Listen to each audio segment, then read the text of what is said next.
She wasn't supposed to be walking that street. It was a Thursday in late October, and the rain had started without warning. The kind that doesn't apologize. The kind that soaks through your coat before you've taken 10 steps. Linda Marsh was already running late. She'd stayed an extra hour at the hospital, where she worked as a medical records coordinator, trying to fix a billing discrepancy that wasn't even her job. She was tired. Her feet hurt. The shortcut through the downtown alley district wasn't her usual route, but the bus had been delayed, and the rain made the longer walk feel impossible. So she turned left instead of right, pulled her hood up, and walked fast. The alley was narrow, pressed between a dry cleaner and a shuttered convenience store. The kind of place that makes you walk a little faster without knowing why. A single streetlight buzzed at the far end, casting yellow light in a shaking circle on the wet pavement. And that's when she saw her. A young woman, maybe 19, maybe 20, was stepping out of a doorway at the far end of the alley. She wore a dark hoodie, the strings pulled tight. Her head was down, but for just a moment, just one single, stomach-dropping moment, she looked up. Linda's feet stopped moving. Her umbrella slipped from her fingers. The girl had green eyes. A small, crescent-shaped scar above her left eyebrow. A way of holding her shoulders slightly forward, like she was perpetually bracing for something. Linda had stared at those features every single night for 6 years. In photographs, in dreams, in the hollow, breathless moments between sleeping and waking when you almost convince yourself it was all a mistake. The girl's eyes went wide. Then she walked away. Fast. Into the dark. Linda ran after her. She lost her in less than a block. She stood at the corner of Brecker and Fifth, soaking wet, shaking, staring into a crowd that had already swallowed the girl whole. She pressed both hands to her mouth. Her heart was a fist banging against the inside of her chest.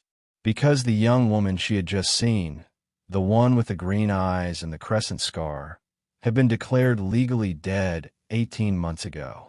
Her name was Callie Marsh. She was Linda's daughter, and she had vanished at sea 6 years ago. Before we could understand what Linda saw in that alley, before we could understand what it meant and where it led, we have to go back to the beginning. Back to the summer of 1993, to a family that was quietly falling apart, and a vacation that was supposed to save them. Richard and Linda Marsh had been married for 17 years by the summer of 1993. They'd met in their mid-20s at a mutual friend's barbecue in Knoxville, Tennessee. Richard was an engineer at a mid-sized manufacturing firm. Linda was finishing her degree in healthcare administration. They were both practical people, responsible people. They paid their bills on time. They showed up to work early. They didn't fight about money or raise their voices in restaurants. What they did, slowly and without either of them fully noticing, was drift. Not in any dramatic way. There was no affair, no catastrophic argument, no single night that broke everything. It was quieter than that. Richard started staying later at the office. Linda started eating dinner with Callie before he got home rather than waiting. On weekends, they were each in separate rooms without discussing it. Separately, both had started to wonder if this was just what marriages became after long enough. Not broken, just hollow. A shape without substance. Callie was 13 that summer. She was a quiet girl, the kind who observed more than she spoke, who noticed things adults try to hide. She had her mother's green eyes and her father's stubborn jaw. She kept a journal. She liked nature documentaries and mystery novels and playing guitar badly in her room. She had 2 close friends and didn't care that the number wasn't higher. She also knew her parents were struggling. Kids always know. The cruise was Richard's idea. 7 nights, Caribbean route, departing from Miami. He found a deal in a travel magazine, the kind of glossy ad that promises renewal and possibility. He'd put the brochure on the kitchen table one Sunday morning without saying anything. Linda had picked it up. They'd looked at each other. Something soft and hopeful passed between them, brief as a spark. "Let's try," Linda said. "Let's try," Richard agreed. Callie, when told, had simply nodded and gone back to her book. But later, Linda heard her telling her best friend on the phone, "We're going on a cruise. I think my parents are trying to remember they like each other." It was the most perceptive and heartbreaking thing she'd ever overheard. They departed from the port of Miami on July 14th, 1993, aboard the MV Celestia Star, a mid-sized cruise ship operated by a company called Atlantic Horizon Lines. The ship carried just over 1,200 passengers and 400 crew. It was not one of the massive floating cities that would come to define the industry in later decades. It was older, smaller, warmer. It smelled of salt and coconut oil, and the particular mix of perfumes that collects on ships. Linda took a photograph on the gangway. Richard and Callie stood side by side with the ocean behind them. Richard was smiling. Callie had one hand shading her eyes against the sun. She was squinting slightly, not unhappy, just uncertain, watching something just past the camera. "She looks a little nervous," Linda said later, looking at the photo. Nobody paid attention to that then. They would pay a great deal of attention to it later. The first day was good. Better than good. They had lunch together at the poolside buffet. Richard tried something he couldn't pronounce, and Callie laughed at the face he made. They walked the upper deck as the coastline disappeared. At dinner, they sat at a table for three near the window and talked about nothing important. The food, the other passengers, a seagull that had followed the ship for an hour. It was easy. It was exactly the kind of easy that their life at home hadn't been in a long time. Later, Linda would say that night was the best night the three of them had spent together in over a year, which is why what happened the following night was so impossible to understand.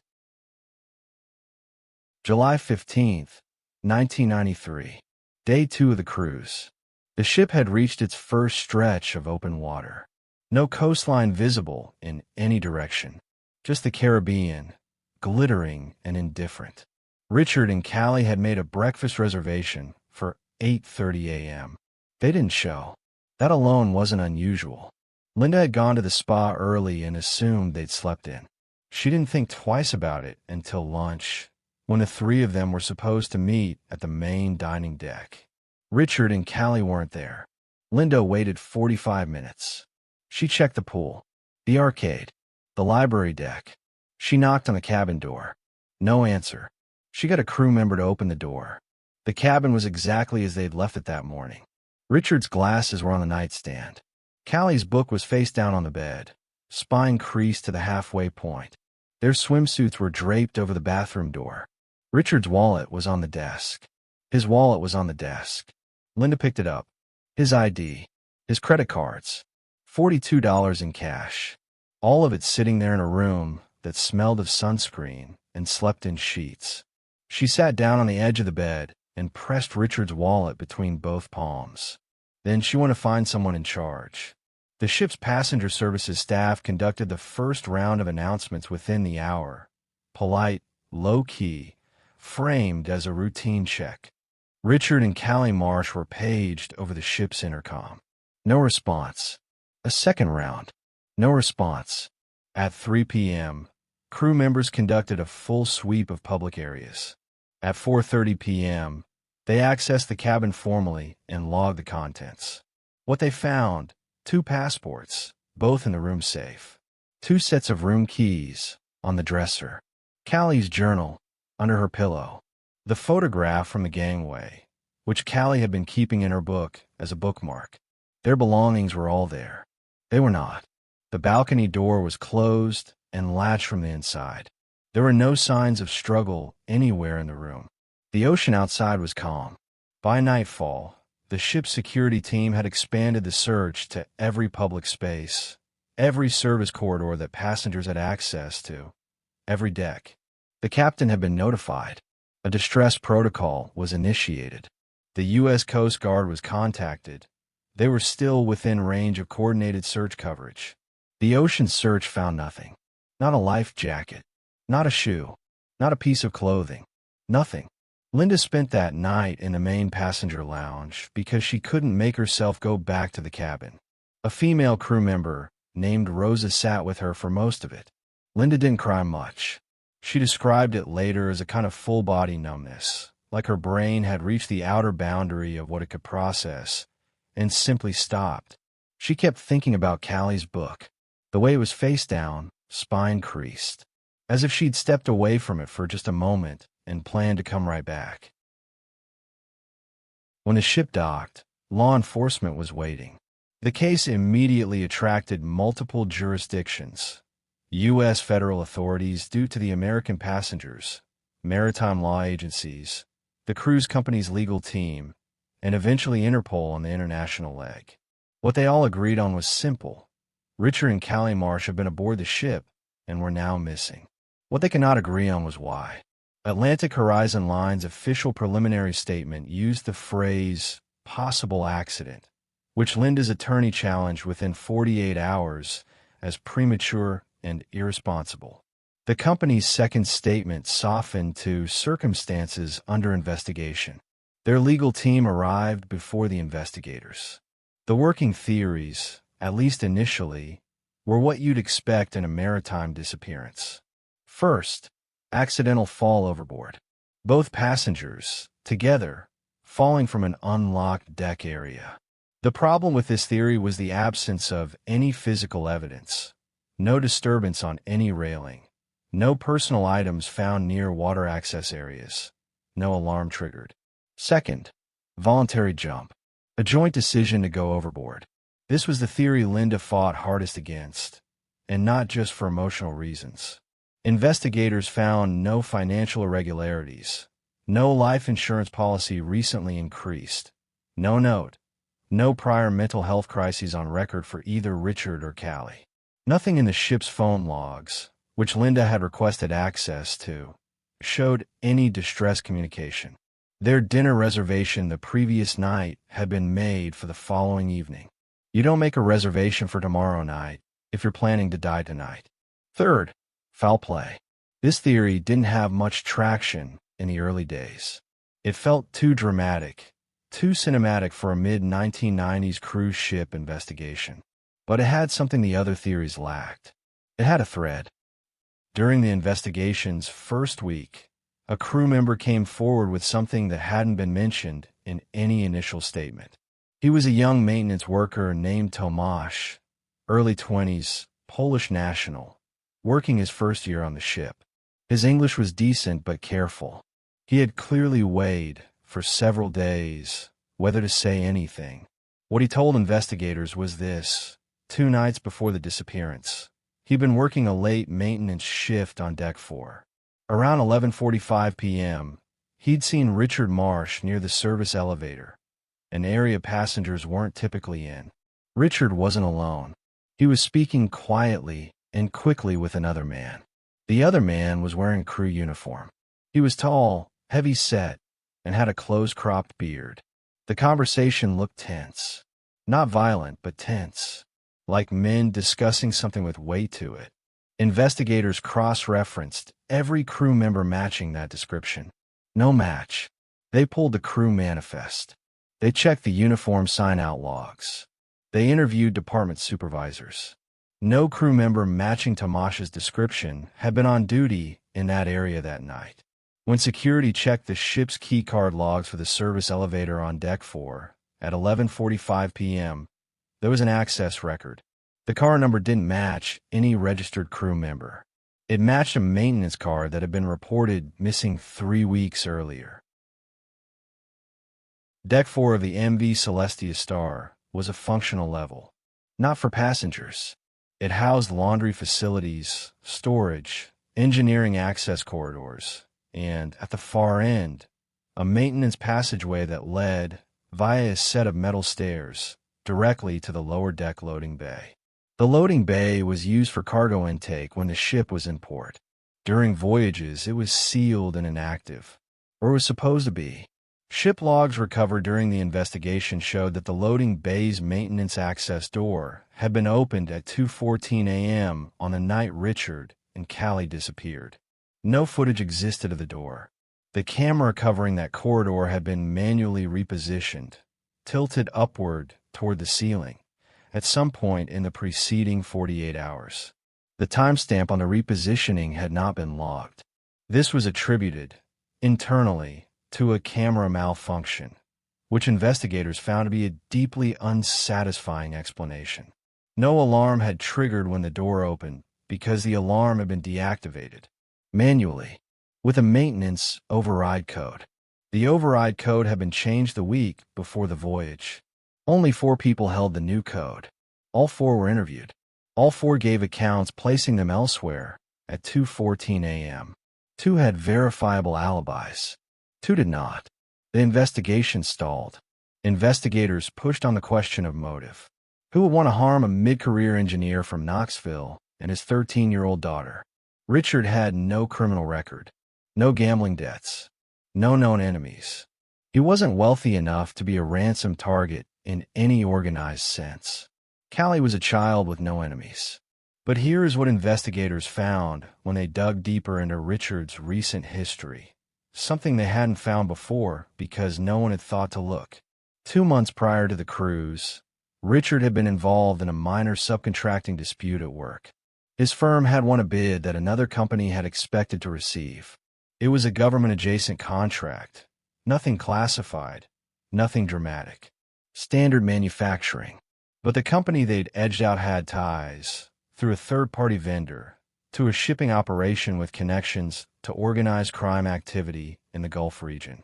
It sounded thin, almost too tenuous to follow, but it was the only thread that didn't dead end.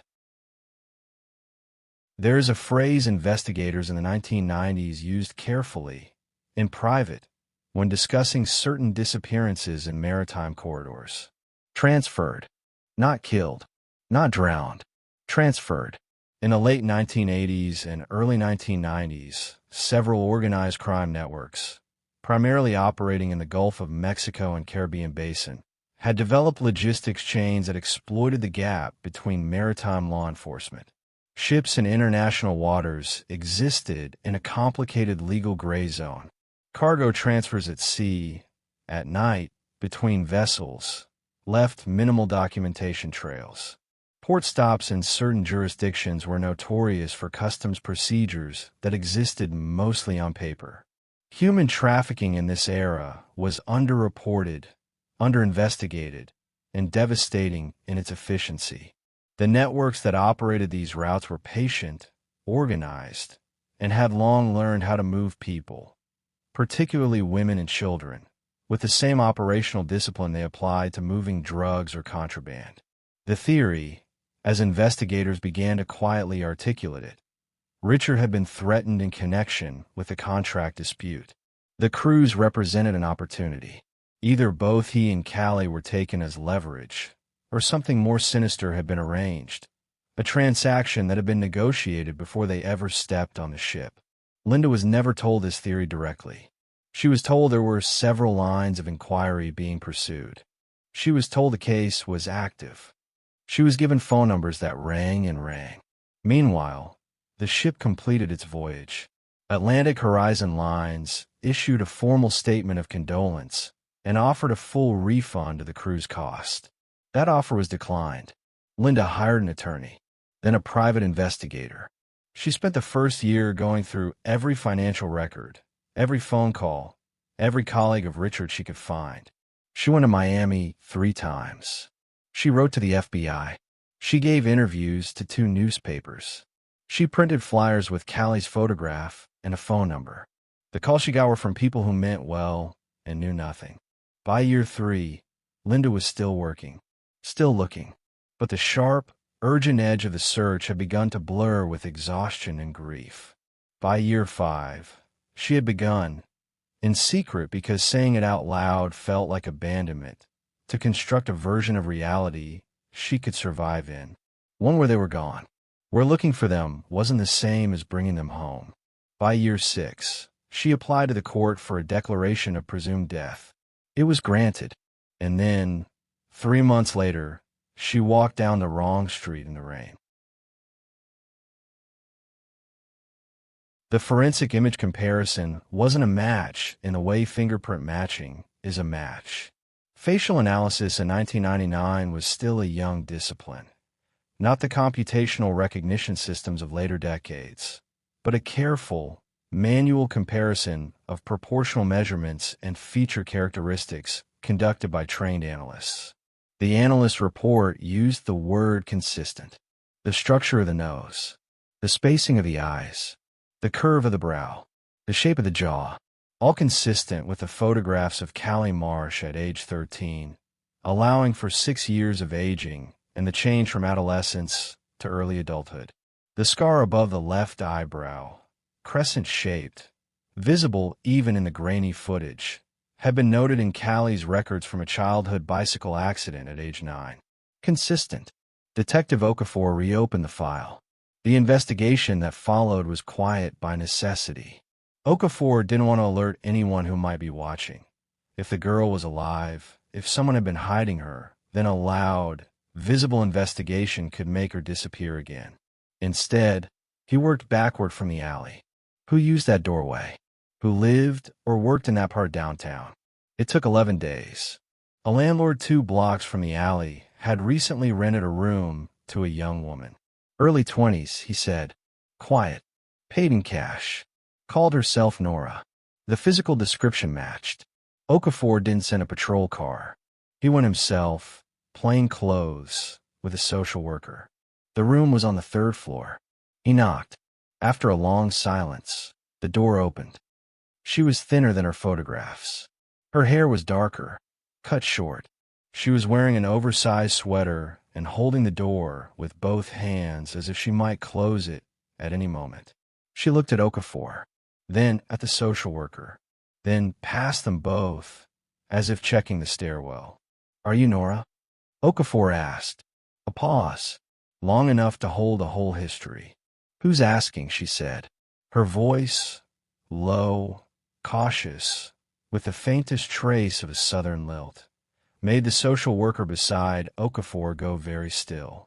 My name is Gary Okafor. I'm with the police. Nobody's here to hurt you. I just want to talk. The young woman, Nora, or whoever she was, studied him for a long moment. Then, slowly, she stepped back and let them in. The room was sparse. A cot, a small table, a paperback novel, face down, spine creased to the halfway point. Something about that detail, the face-down book, the creased spine, made Okafor think of something he'd read in the original case file. Something about a cabin on a ship. Something about a book. He sat down at the table. She sat across from him. She kept her hands flat on the table, like someone who'd learned to look calm, even when they weren't. How old are you? He asked. 19, she said. 19, which would mean she'd been born in 1980.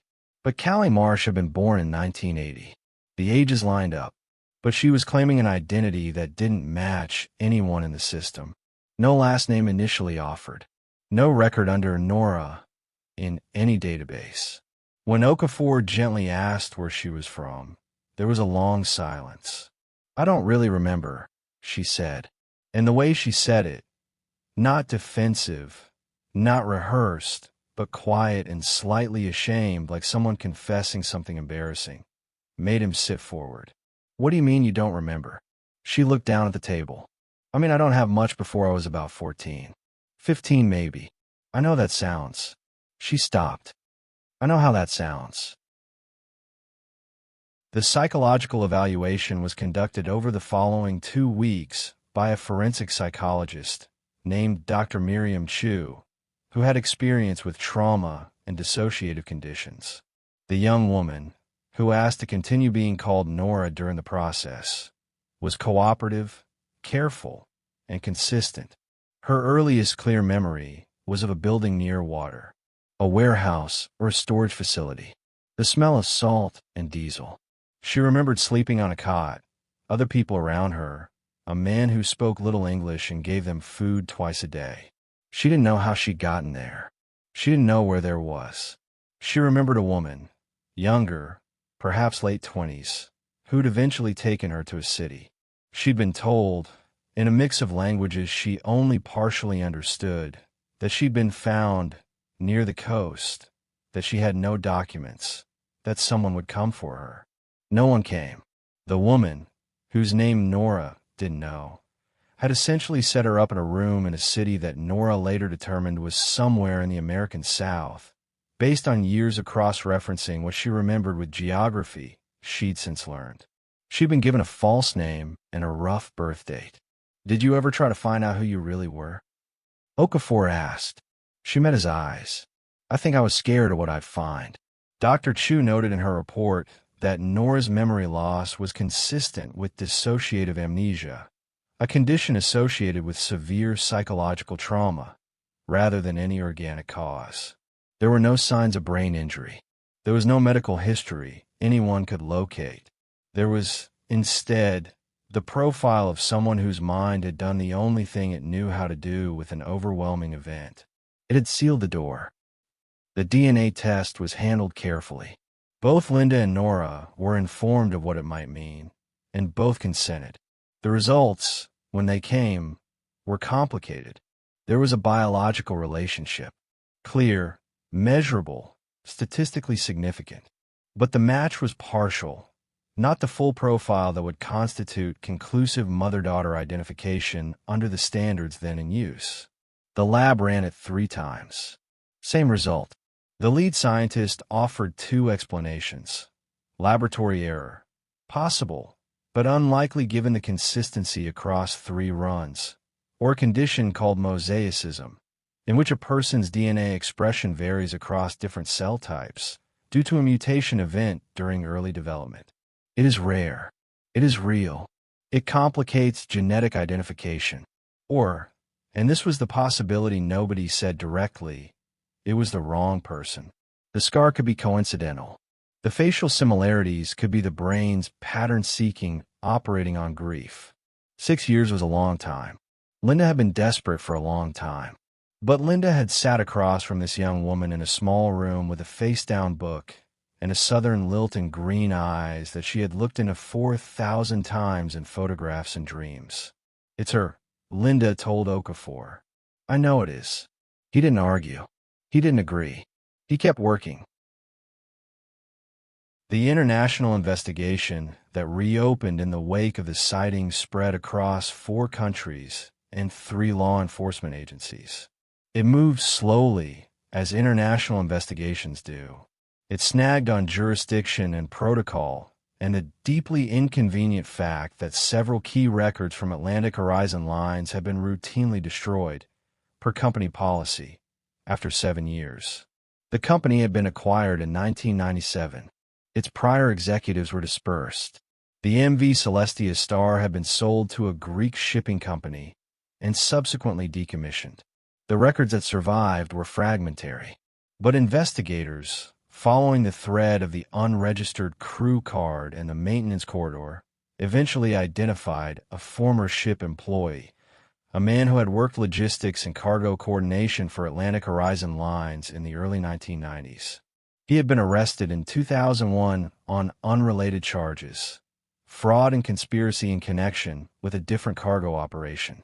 He was, by the time the cold case team found him, already serving time. His name was not released publicly. What was released? Investigators confirmed he had had contact with networks known to be involved in human trafficking operations through Gulf maritime routes in the early to mid-1990s. He was interviewed extensively. His attorney was present for all sessions. He did not confess. He admitted knowing people. He admitted that certain ships had been used for purposes beyond their manifests. He admitted, in the careful and minimal way of a man managing his legal exposure, that things happened on ships back then that nobody talked about. When shown a photograph of Richard and Callie Marsh, he looked at it for a long time. Then he looked away. "I don't know anything about that," he said. His attorney ended the interview. Richard Marsh was never found. The investigation into his disappearance remains technically open as of the time this story is being told. No one has been charged in connection with it. No definitive account of what happened to him has ever been established. He was 44 years old when he vanished. He liked baseball. He once drove 11 hours to see a total solar eclipse. He kept a photo of Callie's first birthday on his desk at work for 13 years. He was not perfect. He was distant when he should have been present. He was quiet when he should have spoken. He was a man trying to save something he maybe didn't know how to hold on to.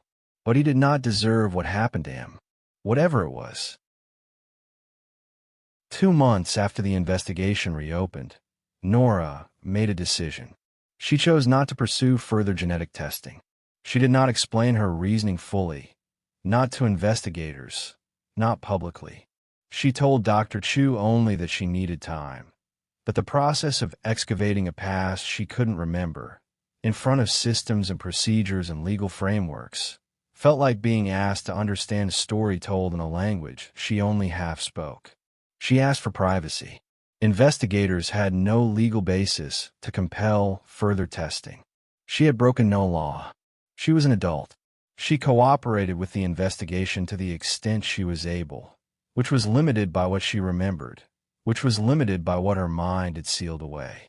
What she did do was agree to meet Linda, not in any official setting, not with lawyers or investigators present, just the two of them at a coffee shop Linda had suggested, a quiet place off the main street with booths in the back. Linda arrived first. She sat with her hands around a cup of coffee she'd already let go cold. Nora came in from the street, looked around, saw Linda, and stopped for a moment in the doorway. Linda didn't stand up. She was afraid. She said later that if she moved too quickly she'd break something. Nora sat down across from her. For a while, neither of them said anything. "I don't remember you," Nora finally said. "It wasn't cruel.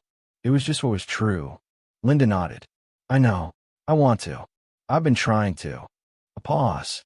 "Sometimes I think there's something there, like a word you can't quite find. I wake up and there's this feeling like," she stopped, pressed her lips together, "like I was somewhere warm once." Linda's jaw tightened. She didn't cry.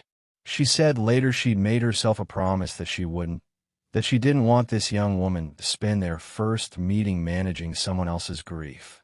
"That's okay," Linda said. "We have time." They sat for 2 hours. They talked about small things. What Nora liked to read. What Linda did for work. The neighborhood. The coffee, which Nora said was better than what she usually made. When they stood to leave, Nora paused at the door. "The scar," she said, touching the crescent above her eyebrow. "Do you know how I got it?" Linda pressed both hands together. "You were 9, she said. "You were trying to ride your bike no-handed down the front driveway. I told you not to." Nora was still for a moment. "I remember that," she said quietly. "I didn't know it was a memory." The legal case surrounding the disappearance of Richard and Callie Marsh remains unresolved. The investigation into the trafficking network linked to Atlantic Horizon Line's 1993 routes led to several arrests over the years, none directly tied to the Marsh case, none resulting in a clear account of what happened that July night on Deck 4. The man who refused to look at their photograph remains in custody for his original charges. The camera that had been tilted toward the ceiling was never explained. The maintenance car that opened a door it shouldn't have opened was never traced to a specific individual. The person who knew about the maintenance corridors, who walked a passenger through a ship in the middle of the night and out a loading bay onto the dark water, has never been identified. Richard Marsh has never been found. Nora continues to live quietly. She has not taken Linda's last name. She has not confirmed or denied being Callie Marsh to any public record. She has said, in the one brief statement she allowed to be shared, that she is trying to figure out who she is before she figures out who she was. She and Linda see each other regularly now. Linda has described those meetings in simple terms. They eat together. They talk about ordinary things. Sometimes Nora will stop mid-sentence with a faraway look, and Linda has learned to wait, to let whatever is surfacing surface on its own, to not lean in too eagerly and frighten it away. "I don't need her to remember everything," Linda told a journalist in the only interview she's given. "I just need her to know she's safe. The rest, whatever it is, we'll find our way to it." There's a photograph Linda keeps on her refrigerator now. Not the one from the gangway. Not the one where Callie is squinting, uncertain, watching something just past the camera. A new one. Taken last spring. Two women at a coffee shop table. One older, one young. Both of them with green eyes. Both of them slightly turned toward the window, looking at something outside the frame. They look like they belong together. This case raises questions that don't resolve cleanly, which is the nature of cases like this. What happened on that ship? Who was the man in the crew uniform? What was discussed near the service elevator? How does a door open at 2:14 a.m. with no record, no alarm, no witness? What happened to Richard? And who exactly is Nora? Some of these questions may never have answers. The systems that were supposed to track them, ship logs, security footage, immigration records, have gaps where the answers should be. Some of those gaps were accidental. Some are almost certainly not. What we do know is this. A mother walked down a rainy street on the wrong night, in the wrong direction, and saw a face she had memorized in grief and couldn't forget in hope. She followed. She documented. She insisted.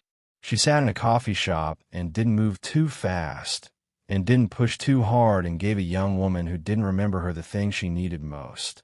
Time. Patience. A door left open. Sometimes the hardest part of grief isn't loss. It's the possibility that they're still out there.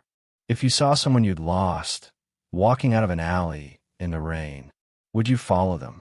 Let me know below. Please subscribe for more.